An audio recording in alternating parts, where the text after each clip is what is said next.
Hi, I'm Jim Franks, and you're listening to Verse by Verse. My verse for today is 1 Corinthians 11, verse 26. To understand what is going on here, a little background information is helpful. The Apostle Paul wrote 1 Corinthians to a Gentile church in Greece. Corinth was a famous city of that day, but it was mostly famous for its immorality.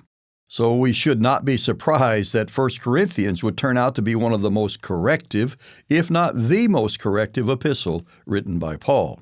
It contains a lot of things that the Christians in Corinth struggled with from the society in which they lived.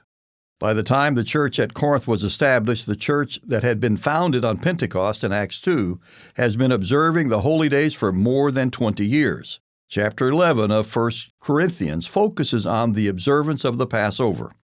We see from the Old Testament and from the instructions given by Jesus Christ on the night before he died, which was the night of the Passover, that this was a very solemn observance. Paul took offense at the way the members in Corinth were observing the Passover. It was more like a feast with food and drink than it was a solemn observance. Paul is very strong in his criticism, as we see in verse 22 of chapter 11. What? Do you not have houses to eat and drink in? Or do you despise the church of God and shame those who have nothing? What shall I say to you? Shall I praise you in this? I do not praise you. Now with that background, we come to verse 26. For as often as you eat this bread and drink this cup, you proclaim the Lord's death till he comes. Now some interpret this verse to confirm their practice of partaking of the bread and wine, or the Lord's Supper as they call it, every day, or every week, or every quarter. It seems that those who observe this ordinance justify their conduct from this verse. The Catholics have a daily Mass, which is supposed to replicate what Christ did the night before he died. Many Protestants have a weekly and some have a quarterly observance using the bread and wine. So what is this verse actually saying? Do this as often as you want? Or is it saying something different?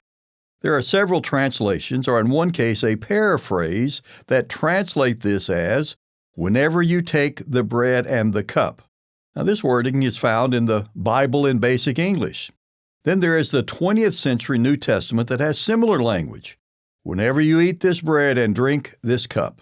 So verse 26 isn't promoting multiple celebrations of eating the bread and drinking from the cup, but it is directing the Corinthians, and it is also for us today, that whenever we eat the bread and drink from the cup, it is to proclaim the Lord's death until he comes. This is the Passover observance as kept by the New Testament church, following the example of Jesus Christ. How often did Christ observe the Passover? Well, it was once a year. The Old Testament is clear the Passover was observed once per year in the evening of the 14th of Abib. We follow that example today, once a year on the night of the 14th of Abib on the Hebrew calendar. But we use the symbols instituted by Christ, unleavened bread and wine. It is the most solemn service of the year for the church, and it is only once a year. Verse by Verse is a Life, Hope, and Truth podcast. Check out the show notes to find more free content, like videos, articles, and booklets in our Learning Center.